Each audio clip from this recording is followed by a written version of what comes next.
ठीक.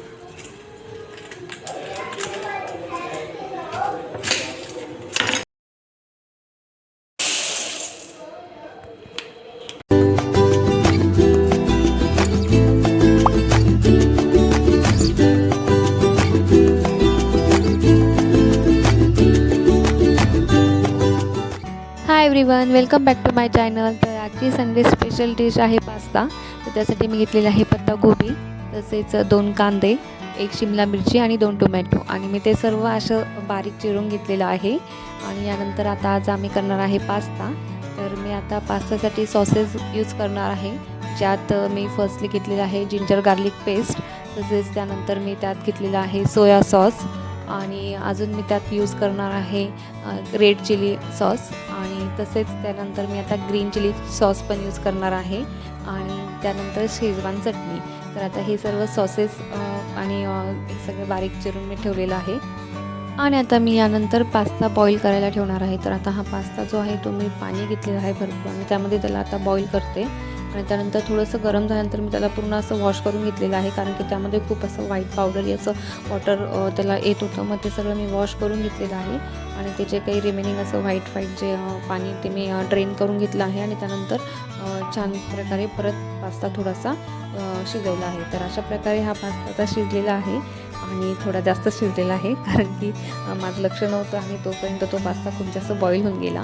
पण it's okay, ठीक आहे, काही हरकत नाही. आणि त्यानंतर मी आता त्यासाठी ज्या सॉसेस काढले होते त्याच्यामध्ये पहिले घेत आहे ग्रीन चिली सॉस, आणि ऑल एक सॉसेस मिळून मी अशा हे जी वाटी आहे याच्यामध्ये काढून घेणार आहे, जेणेकरून ते असं टाकायला सोपं जाईल. आता मी पहिल्यांदा घेतलेलं आहे ग्रीन चिली सॉस, त्यानंतर मी घेत आहे रेड चिली सॉस, त्यानंतर मी घेणार आहे सोया सॉस, आणि जी शेजवान चटणी आहे ती मी नंतर ॲड करणार आहे, म्हणजे पास्ता झाल्यानंतर.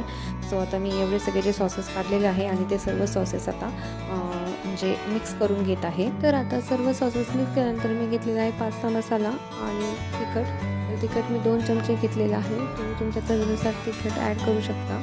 आणि आता यानंतर मी पास्ताला फोडणी देणार आहे. तर त्यासाठी मी आता सगळ्यात पहिले तेल तापायला ठेवलेलं आहे, आणि त्यानंतर मी आता त्याच्यामध्ये जिंजर गार्लिक पेस्ट टाकणार आहे, आणि त्यानंतर मी जे सर्व सॉसेस वगैरे जे काही मिक्स केलेले होते ते सर्व सॉसेस मी टाकणार आहे, आणि तिखट आणि मसाला जो काढला होता तो पण मी त्यामध्ये टाकणार आहे. तर अशा प्रकारे जर आपण पहिलेच सॉसेस वगैरे मिक्सअप करून घेतले आणि पहिलेच जर काढून घेतले तर ते असे डाग परतण्यासाठी सोपे जातात. तर मी नेहमीच असं जी काही क्वांटिटी मला लागणार आहे ज्या सॉसची ती मी अशी काढून घेत असते, आणि ते मिक्स करून डायरेक्टली अशी ग्रेव्ही टाकत असते. त्यानंतर मी आता टाकणार आहे सगळ्या ज्या व्हेजिटेबल्स मी चिरलेल्या होत्या, आणि त्या सर्व व्हेजिटेबल्स मी आता म्हणजे कमी प्रमाणात फ्राय करणार आहे, कारण की त्या अशा खूप जास्त शिजल्या की चांगल्या लागत नाही. त्याच्यामुळे त्याला जास्त वगैरे मी काही असं शिजवू देणार नाही, आणि नॉर्मल असं त्याला मी सर्व व्हेजिटेबल्सला फ्राय करून घेत आहे.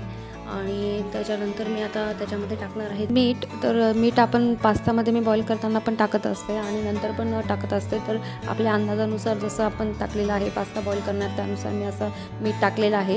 आणि त्यानंतर बॉईल केलेला पास्ता, तर पास्ता थोडासा माझ्याकडून जास्त बॉईल झाला होता, तर तुम्ही थोडंसं त्या थोडे लक्ष द्या, आणि त्याच्यामुळे त्याला जास्त काही असं एकदम शिजवायची गरज नाही आहे. नॉर्मल तो बॉईल केला आणि त्यानंतर त्याला थंड पाणी वॉश केला तर तो असा छान मोकळा होतो.